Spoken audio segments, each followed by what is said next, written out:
Welcome to the Locks and Dogs NFL Picks Podcast Week 10 edition.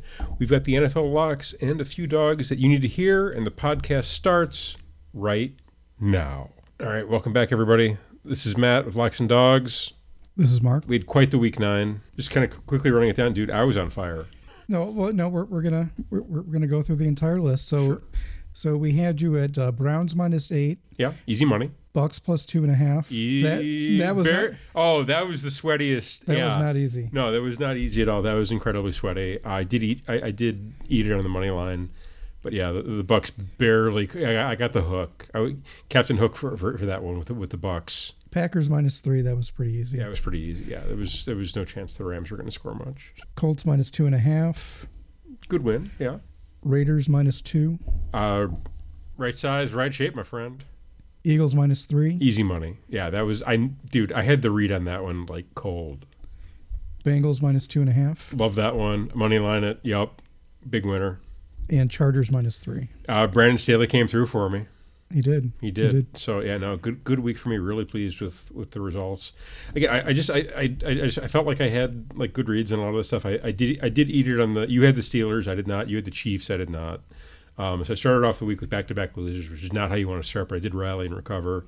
Yeah, the only games we missed on the Falcons, -5.5. We did not expect Josh Dobbs to come off the bench and look like Joe Montana for, 3 quarters. Okay. Jaron Hall, a.k.a. Wally Pipp. Saints -7 was a push. Right size, wrong shape, my friend. And the Patriots, that game made me mad. Like, I hate this. That was probably. I hate the Commanders and the Patriots are probably the two most frustrating teams. In the top 10 frustrating teams, there are definitely 2 of them. I feel like them I can't get a read for. The Steelers I can't get a read for. Bears a little bit. They've been tough to read. I thought the Bears would be better. I think we both did. So solid week. Proud of the effort. Did really well in a lot of these. Again, there weren't that many. We didn't have that many dogs that were covering last week. I guess the Vikings was the big miss with the in the Falcons game that we could have been on. But. Yeah. Well, my dog was the Panthers. That did not. No, it did not go well for it. It was a bit of news from Week 10. Last show you mentioned Josh McDaniels may not be coaching into the next week. He did not coach into the next day. So the question: will Josh McDaniels be a head coach in the NFL again? What say you? No, it's not. It's not. I think it's over. I think he moves on. It wouldn't shock me if he went to college. See, I think he thinks that college is beneath him. I think he'll stay an offensive coordinator the rest of his life. He could be an OC again in New England. I'm sure Bill will have him back. Yeah. Things aren't going well. He needs the old Josh back. Yeah, bring his kid back to. But yeah, I don't see him becoming a head coach in the college arena. I don't think he gets the third bite at the apple at the NFL level. I could see him going to college. If he just wants to run his system and just kind of just be a coach, I think that'd be a better spot for him. If he wants to do the same, he could probably do it for New England. Bill Belichick just signed a new contract for some reason, despite looking like he wants to be anywhere else but the Patriots sidelines. So all right, next up, C.J. Stroud. Big breakout game. Big breakout. I mean, he's been good, for most of the year. He's been up and down a little bit, but big time breakout. He was slinging it against the Bucks. Is he the rookie of the year? He's got my vote for offensive rookie of the year. Obviously, it's not going to Bryce Young. Yes, obviously, it's not going to Bryce Young.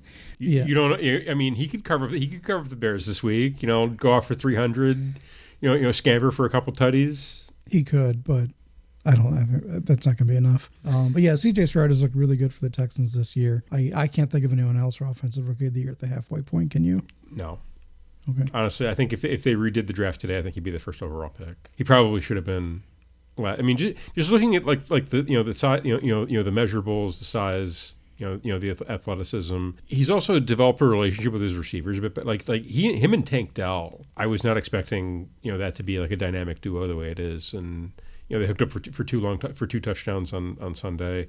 They've been kind of hooking up all year. So if in DFS, if you're ever gonna kind of do a Houston stack, look for C.J. Stroud and Tank Dell if you can still get it. Tank Dell's been super cheap in most DFS leagues. He's probably not going to be cheap this past week or this next week, I should say. Yeah, that's I think it's C.J. Stroud's award to lose at this point. It really is. Other news: we've got an old friend making a triumphant return. Carson Wentz back in the NFL. Carson Wentz signs with the Rams. Do you think he plays this year? I think there's a good possibility he could play this There year. is too. Yeah. I guess they're, it sounds like they're expecting Matthew Stafford to return this week. Whether he stays in the lineup, anyone's guess. I was not expecting him to miss time with the finger, but apparently he needed to take a week off with the finger. So yeah, I don't if the best predictor of future injury is past injury, and Matthew Stafford has quite a few on his resume already. So it really wouldn't shock me if we saw Carson Wentz rolling out there. Honestly, if I'm honest, he should have been on the roster like long before. Like, given the state of quarterbacking, like some of the guys that we're seeing getting rolled out there. I'm sorry, Jaron Hall, Tommy DeVito. Oh, we'll get to Tommy DeVito. I hate to Brett Rippon. Well, yeah, some of these names. I think it'll be a Carson Wentz December to remember. I really think. Yeah, I think he should have been on a roster before this. And I think we're probably going to see him play. So, all right. Only thing worth touching on, Josh Dobbs, man. Did you know he's a rocket scientist? Like, he has like a degree in like engineering and is like apparently like a rocket science background. The Pastronaut. Is that what they call him? Yes. That's legit. Also, I'm not sure if you're aware, but apparently he's known for a YouTube video on making his way through an airport with the highest amount of efficiency. He's very big into, as an engineer, he's very big into efficiency. And he put together a video on how to get through the airport as quickly as, like airport security as quickly as possible. He signed up for all like the TSA pre-screens and all that stuff, but apparently he can go from like parking his car to sitting on the plane within 25 minutes at some airports. That's impressive. Apparently he gets more comments from that video than anything else he's ever done. I don't think that's the case after Sunday, but still, it's Josh Dobbs nugget, rocket scientist and airport efficiency expert, and eyebrowless. Yeah, that too. Okay, all right, Mark. Anything else from week 9 you want to do postmortem on? Okay, jump into week 10. All right, first up on the list, we got Thursday night football action. Panthers at Bears. Line on this one, Bears -3.5. The over-under is at 40. As far as numbers on this one go, let me get this over. So far, 52% of the spread bets on the Panthers. What? 87% of the bets on the under. And money line, exactly 50-50. Where are you starting the week here? This is the most Thursday night game ever. No. I still say Commanders and Bears is the most Thursday night matchup we've ever seen. Yeah, but technically the Panthers are worse. So it's two terrible teams. I don't disagree that they're worse, but I think in terms of I expect mediocrity out of Thursday night games, and I think the Commanders and Bears has been like consistently the most mediocre matchup. It would be consistently mediocre teams. Either way, Al Michaels is going to be complaining all night long. As am I. So Justin Fields is coming back. Apparently, Khalil Herbert's off IR. He should be coming back. Really? Okay. Do you think that Khalil Herbert really matters to this one? Not really, but it looks like they should be playing with everyone healthy and Montez Sweat added to the roster. Yeah. I'm going with the Bears -3.5. I mean, if the Bears lose this game, all right, heavy sigh for this one. I'm on the same side. Okay. Reason being, Panthers are 1-6. They're the worst team in the league ATS this year. 1-6-1. I have less faith in the Panthers offense than I do in I don't see the Panthers being able to move the ball against anybody. They've got there's a bit of rapport between Bryce Young and Adam Thielen. They don't have much, Chuba Hubbard is not much of a running, not getting much on the running game side. Miles Sanders has been a bust. They can't really block and they can't really move the ball. I think the Bears defense can do enough against that offense to make this a ball game for the Bears. And I think the Bears offense actually is capable of moving the ball. It really depends if they let Justin Fields come out and do Justin Fields things, the Bears should win this game easily. If they try to make Justin Fields into Johnny Unitas, the Bears are probably going to struggle. I'm hoping that they let Justin Fields be Justin Fields. We'll see. Either way, I'm laying the 3.5. Bears at home against a really bad Panthers team. Also, I think the Bears kind of need to win this game for the first pick, and the Panthers aren't going to care. So yeah, I'm laying the 3.5. I would like the over in this one just because the Bears are 6-3 to the over, Panthers 3-5 to the under. 39.5 is one of the lowest point totals we've seen for the Bears this year. I do think they go over. I think there might be some points in this game. Yeah, I'm just concerned about the Bears defense, despite the fact that Bryce Young threw 2 pick sixes the week before. But yeah, I'm just kind of worried that Bryce Young shows up and picks apart the Bears defense. I don't think there's any concern for that. I don't think Bryce Young's any good. All right, next up, the Frankfurt game. Again, you gonna wake up for this one? I'll try. I did exactly as predicted last week. I woke up for the second half. I woke up and the Dolphins were down 21-0. I was like, oh, I guess I didn't miss anything. Do I want to get out of bed for these terrible Patriots? Probably not. I would.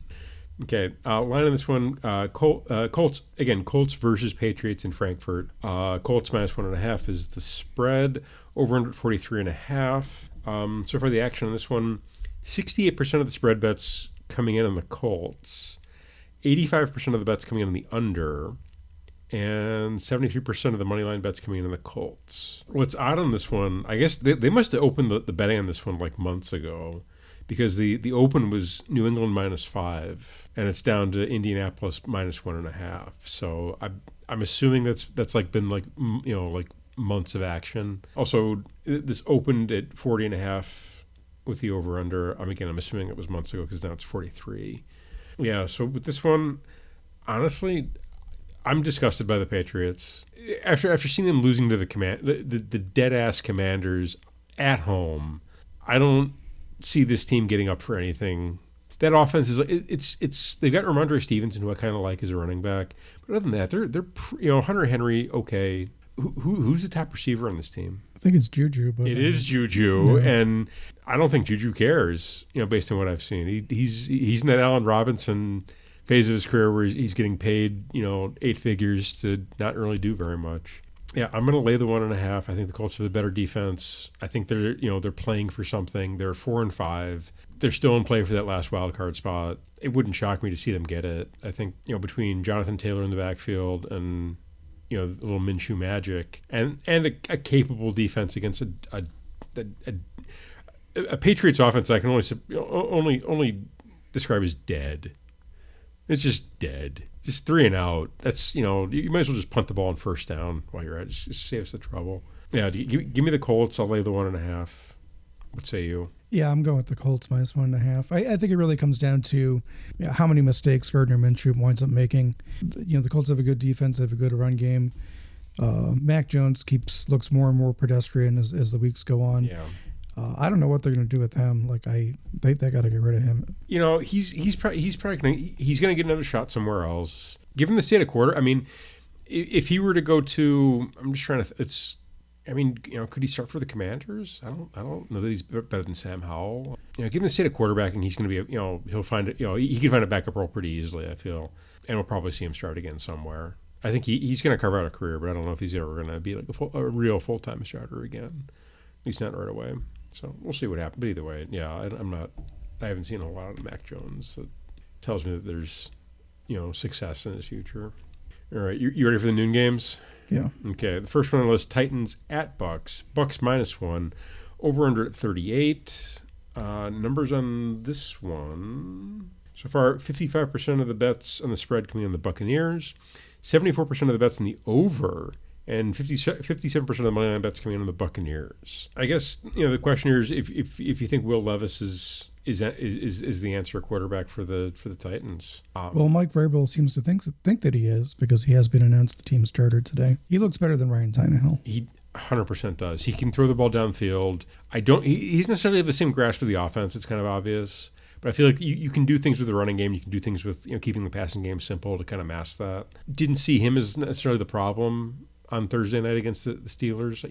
That was a tough road spot to go into, kind of hostile crowd on a weeknight. I think the Buccaneers is necessarily as tough of a road spot. I don't like the back-to-back road games for them. I've seen enough out of this Titans defense. I've seen enough out of this. I think the Titans can do enough on offense to, to win one on the road against the Bucs. Give me the Titans. +1 money line, doesn't matter. But either way, I'm going to be in the Titans for this one, I think. Going with the Buccaneers -1. I still like this Buccaneers defense. I realize they don't have a run game, but Will Levis, he's still a rookie, and I think that the Baker Bucks at home might have a slight edge. They're two evenly matched teams, and the Vegas kind of sees it that way. Yeah. Oh no, they really are. They're both 3-5, and the line is kind of telling you what Vegas thinks. Yeah. So in that case, I typically like to go with the home team. So for that, I'm going with the Bucs -1. All right, up next on the list, Browns at Ravens. Ravens -6, over under at 38.5. Early bets on this one. 56% of the bets ATS coming in on the Browns, 87% of the total bets coming in the under, and 85% of the money line coming in on the Ravens. We have seen this one before, correct? Ravens at Browns. Ravens won 28-3. And if I remember correctly, I think that was the Deshaun Watson injured shoulder game, if I remember correctly. No, that was the Dorian Thompson-Robinson start where he threw 3 interceptions. We've seen, the Ravens, they won this one on the road. I think they're going to win this one at home. The only question is, do they cover? I say yes. I think the Ravens are possibly the best team in the league right now. At least they're playing the best football. And I don't trust Deshaun Watson against a non-bum. It wouldn't shock me if, on the first series, the shoulder starts acting up and, they need to switch to PJ Walker. I don't, the fact that he sat out until they played the Cardinals and then looked good against the Cardinals, it kind of tells me that I'm getting the sense there's a little cherry picking here. He was, medically cleared multiple times for multiple supposed injuries. I don't know that Deshaun Watson finishes this game. I think we end up with the PJ Walker Browns at some point, and we've kind of see how this, and the Ravens are just a better team at home. I'll lay the 6. I think they truck the Browns. I really do. Mark, what say you? Yeah, I'm on the Ravens -6. I like the Ravens at home. Better coaching, better quarterback, better team overall. And I'm with you, not trusting Deshaun Watson. He could give up at any point, wave the red flag, and just go off to the sideline. Yeah, and then start pumping his fist as PJ Walker is like throwing mediocre 5-yard passes. Yeah. So yeah, Ravens -6. That this might be a lock for me. Right. Next up, Saints at Vikings. Saints -2.5. Over under at 41.5. The early numbers on this one.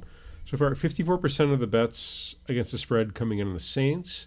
51% of the bets in the over, and we have another 50-50 split on the money line bets. Mark, what are you thinking here?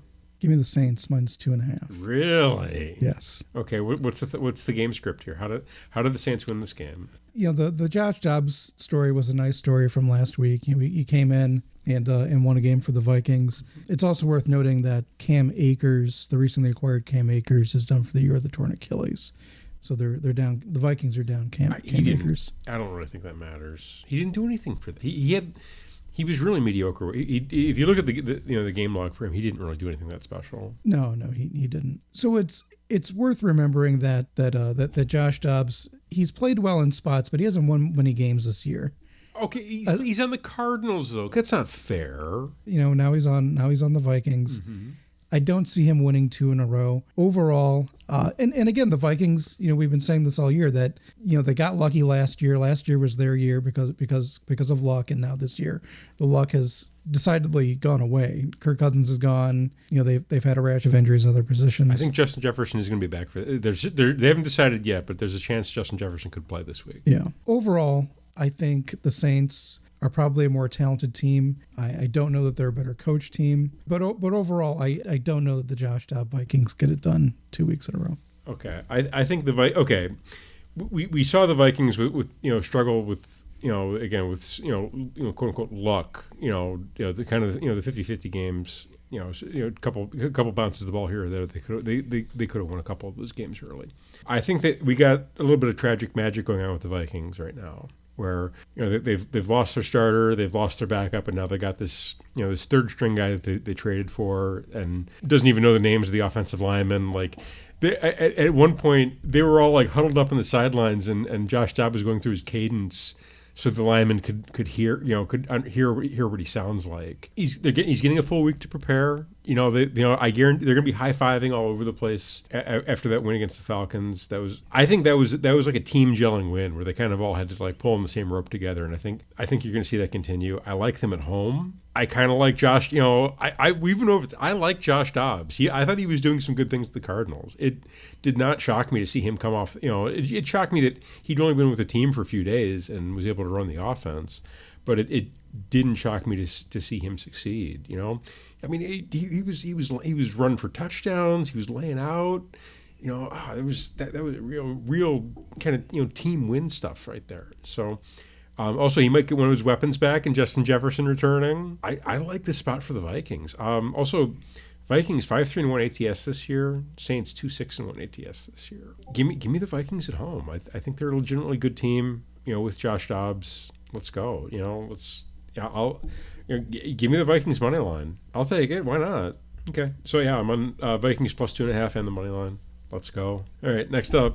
Next on the list, Texans at Bengals. Line this one -6.5. Over under at 46.5. Early bets on this: 72% of the bets ATS on the Bengals, 65% of the bets on the over, 68% of the money line bets on the Bengals. I have a feeling I'm kind of surprised by these splits because I would have figured the Texans would be a lot more popular this week. Given the dramatic win, it came against it was a good road win, but now they're going to Cincinnati. It's a back-to-back road spot for the Texans. The Bengals have done the thing where they kind of like played into shape. They're 5-3 this year, but they've looked like the Bengals that you would expect for the past past month almost now. They had the bye week. Joe Burrow seemed like he got the calf healthy. They look like the Bengals that you're expecting to see. So I think 6.5. I'm okay with laying that with the Bengals at home. If this is on the road, I'd consider it. But the fact that it's in Cincinnati, I want to lay the 6.5.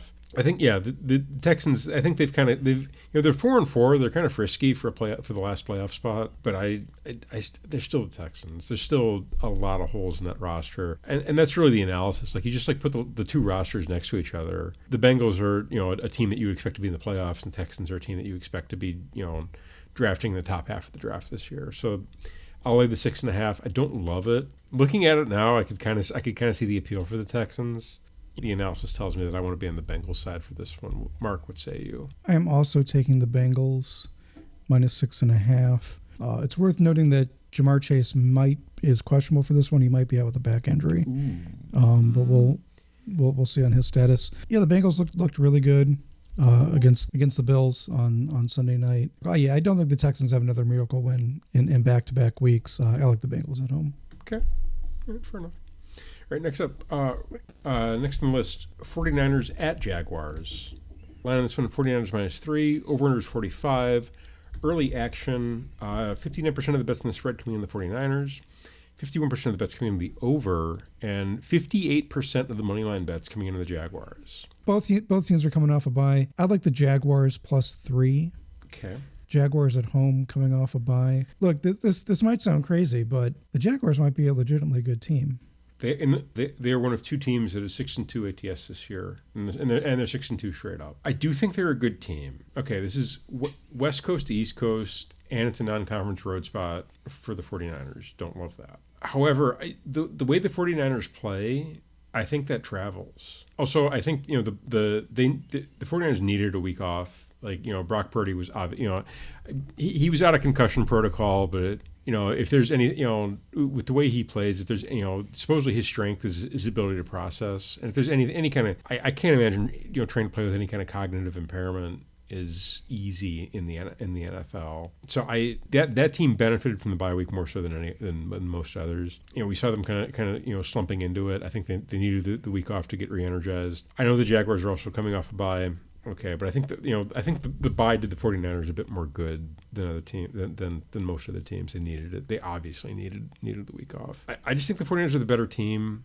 Jacksonville doesn't scare me as a place to play. So I also think what the 49ers do, the defense is not, the defense is looking worse than the offense was. That was the shocking part, is that they were getting, they got carved up by the Vikings, which was, that was like, whoa, wait a minute, what's going on here, guys? But either way, I'm on the 49ers -3. I just think it's the better team. That's the analysis. I just think it's the better team, better defense. I think they can get after Trevor Lawrence a little bit. Honestly, I know that he's been playing better this season. He's still not.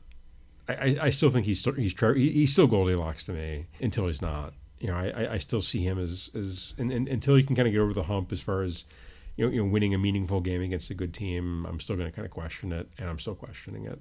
I think teams are starting to figure out Brock Purdy, concussion or no concussion. I do like the Jaguars defense. I do think Trevor Lawrence is looking better and better week by week this year. If he beats the 49ers this week, is he no longer Goldilocks? Yes, I'll take. Yeah, if he beats his 49ers team this week, I'll remove the Goldilocks tag from Trevor Lawrence. Okay, officially. Okay. All right, next up, last noon game on the slate, Packers at Steelers. Steelers -3, over under 37.5. Early bets on this one. 92% of the spread bets coming in on the Steelers, 90% of the money line bets coming in on the Steelers, and 90% of the bets coming in on the under. Are you joining the crowd, Mark? Well, yeah. I mean, I'm taking the Steelers -3, but knowing that now, I don't know if we should be fading the. Oh, wait a minute, what's going on here? He's changing his pick. Yeah, knowing that what? Knowing that all the money is coming in on the Steelers, maybe we should take another look at the Packers, especially considering the Steelers have really underperformed all year long. Yeah. Kenny Pickett is looked, kind of just like a guy. George Pickens wants off the team. I don't know if you saw that, but he. What is with them and their receiver? They can't have like a receiver who's just like normal. I think he had like no catches on the Thursday night game, and he's done with the Steelers now. He wants nothing to do with them. I don't blame him. He's tired of Kenny Pickett. I mean, again, Mike Tomlin, I'm using the same logic that I used for the Thursday night game. Mike Tomlin at home, he's never had a losing season. The Packers aren't good. Jordan Love is highly questionable. I'm going to stick with my pick of the Steelers -3. I'm flip-flopping on this one. I don't know. There's nothing like there's no obvious reason to take either of these teams, okay? The Packers, okay, I kind of like their defense a little bit. I think they can stand up a little bit. But that offense, Jordan Love, he's just not. There's not much there. I don't think. And the Steelers, on the defensive side of the ball, solid. I trust them. On the offensive side of the ball, you could make a case that they're probably a bigger mess than the Packers are. The only reason I'm taking the Steelers is because they're at home. That's what tips it over for me. Is I'd rather have the home team. Honestly, this game is almost a stay away for me. Oh, you can kind of hear it in my voice. I'm not super enthusiastic to be jumping on this. I do love the under, however, at 38.5. Let's go. Take that all day. I don't see either of these teams being able to move the ball against each other. It's because this is going to be a rock fight. If I'm honest, I think this probably is a field goal game. Give me the Packers +3. All right. Just to be I'll fade the public. Give me the Packers +3. I talked myself into it. Okay, moving on. It's official. Okay. Next up, late afternoon game. The first late afternoon game on the slate. Falcons at Cardinals. Falcons -2. Over is 42. So far, 76% of the bets on the spread coming in on the Cardinals. 74% of the bets in the under, and 78% of the money line bets coming in on the Falcons. Rumor is that Kyler Murray is going to try to go this week, so we might not get if it's Clayton too. No, after what happened last week, they can't roll with Clayton. No, you cannot put Clayton. He's not. Yeah, he's not an NFL quarterback at this point. Give me the Falcons -2. I don't want any part of this Cardinals team. I think they've moved on to the phase where they're like obviously tanking. I don't really want any part of Kyler. There might be a bit, of a dead cat bounce with him where. He ends up looking good against the Falcons team. It hasn't looked very good. I didn't love the Taylor Heineke experience this past weekend. He looked pretty rough.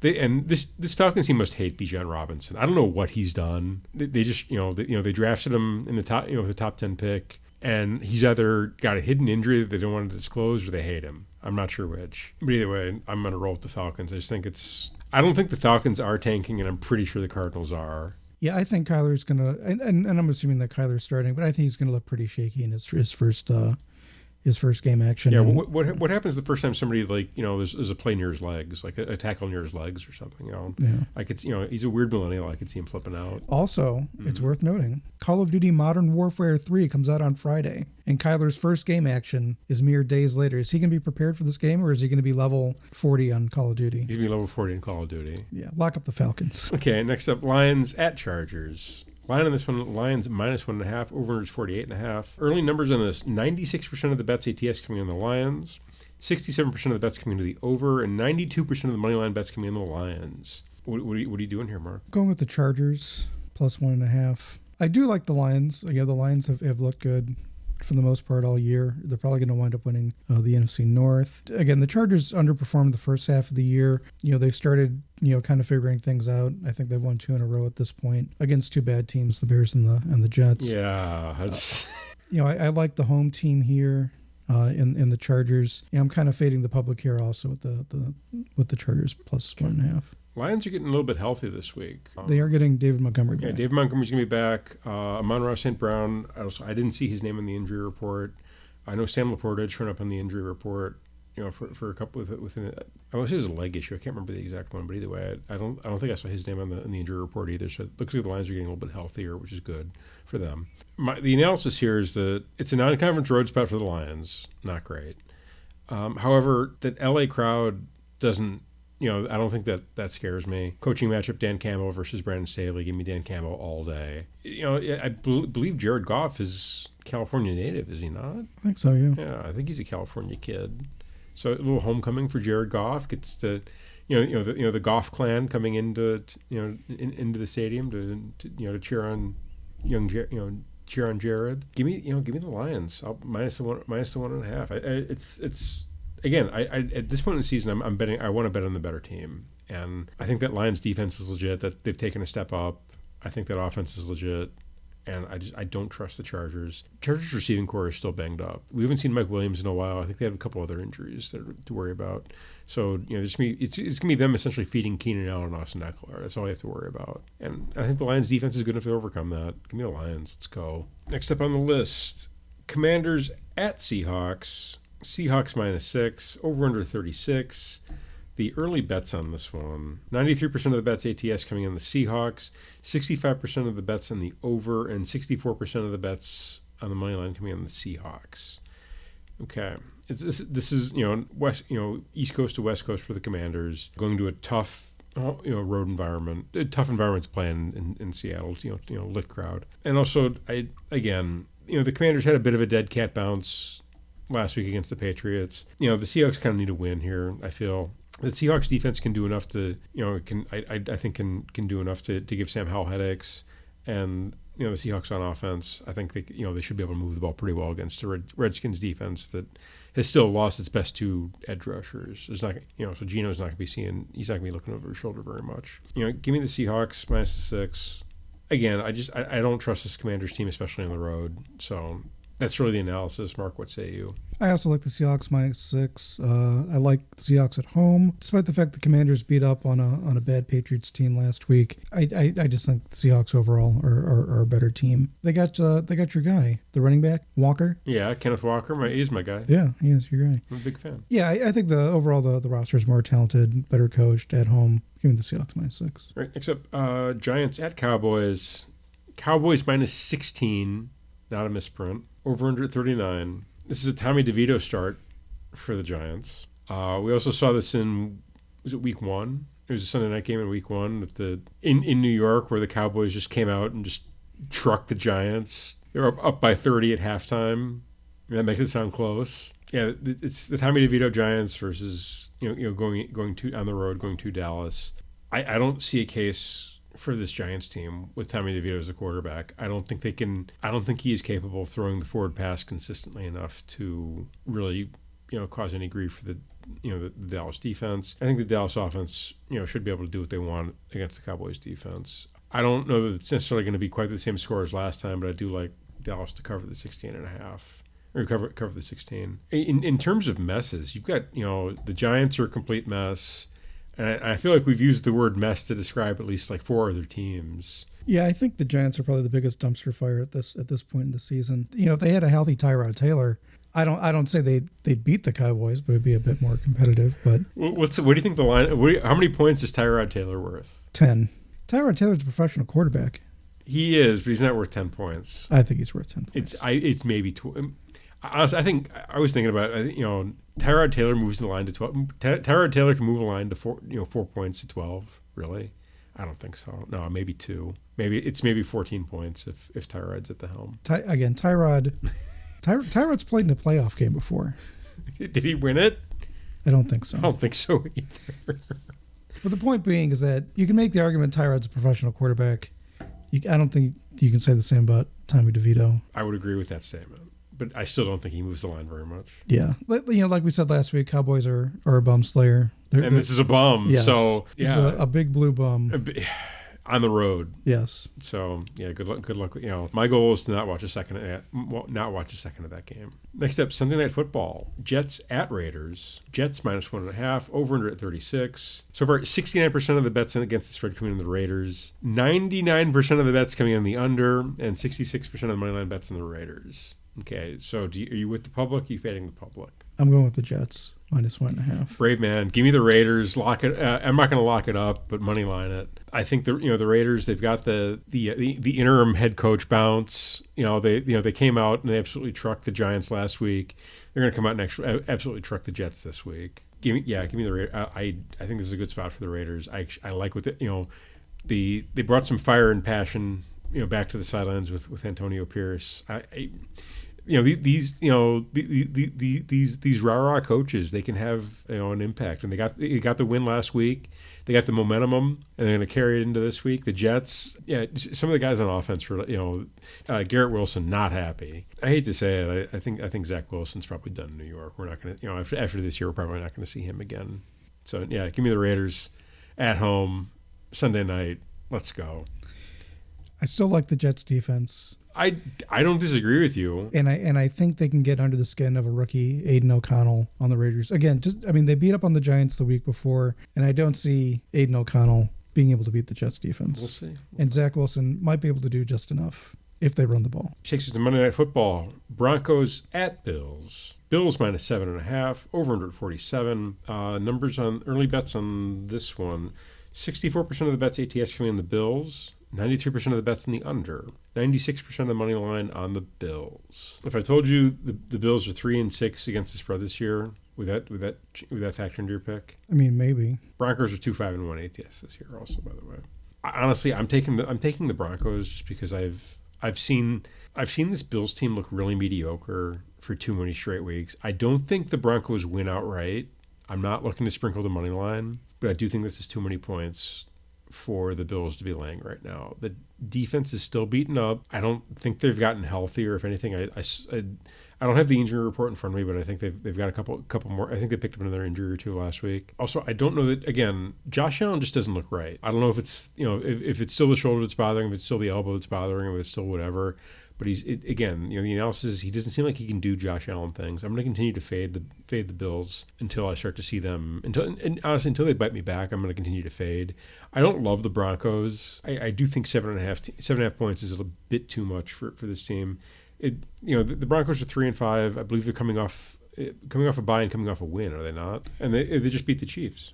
They've won two in a row. Okay, Broncos coming into this one with they've won back-to-back games. They're coming off the bye week. Maybe they figured things out how they can kind of compete in the NFL. This is a road spot for them, so I don't love it, but I still think 7.5 is way too many points for this game, especially considering that they just beat. Granted, it was the Patrick Mahomes flew Chiefs on the look ahead spot against for the Dolphins in Frankfurt, but still, I just feel that the 7.5 is just too many points for this team to be for the Bills to be laying right now against. If it's Giants Bills, okay, I can lay the 7.5, but I think for a professional Broncos team, it's a bit too many points. Give me the Broncos plus the 7.5. Do not sprinkle the money line. Small unit play is my take on this one. Mark, what say you? I like the Bills -7.5. What do you like about the Bills? They look good last year. Josh Allen's been dealing with a shoulder injury for the majority of the year. They lost to the Pats. They did play the Giants, and they only beat them by 5. I like the Bills at home. I still think Russell Wilson is kind of a Bronco bum. I'm not sold on the Russell Wilson. Broncos. I'm not sold on him either. I don't think Russell Wilson's. I just think 7.5 points is too many for this Bills team to be laying. It's more me fading the Broncos than saying that the Bills are a great team. You see, I'm fading the Bills more than anything. So that's my hot take there is fade the Bills. All right, we need locks and dogs for this week. Mark, believe you went first last week. You want me to go first this week? Yeah. My lock for this week, Colts -1.5. Lock it up. My dog for this week, Vikings +2.5 money line. Lock it. Let's go. If I had to do an extra lock, Cowboys. My extra lock is Cowboys -16. It's a 3-score line, and I'm locking it up because the Giants are that bad. That's wild to me. And if I had to do like a bonus dog, Raiders. There you go. Yeah, Raiders Vikings parlay. Lock it up. Okay. Let's freaking go. What do you got? What are you locking up this week? I'm locking up the Falcons -2. I think Kyler focuses too much on Call of Duty this weekend to be ready for the game. It's also worth noting that Art Smith did get rid of the mustache. What is that worth noting? Yeah, could be something. Change up the energy in the room. Yeah. the stash energy. Okay. Yeah. There's no interim stash. You just got rid of it completely. So I'm going with the Falcons. -2 is my lock. My dog's going to be the Jaguars, +3. Okay. This has been the Locks and Dogs podcast for week 10 of the NFL season. Check out locksanddogs.com for the latest in gambling picks and news. Hit that subscribe button to get notifications for the latest episodes. And please leave us a review. We love the 5 stars, but we'd just like to hear from you if you have any feedback. What we can do better, what we can do worse, please let us know. For Locks and Dogs, this is Matt. This is Mark. And we'll see you next week.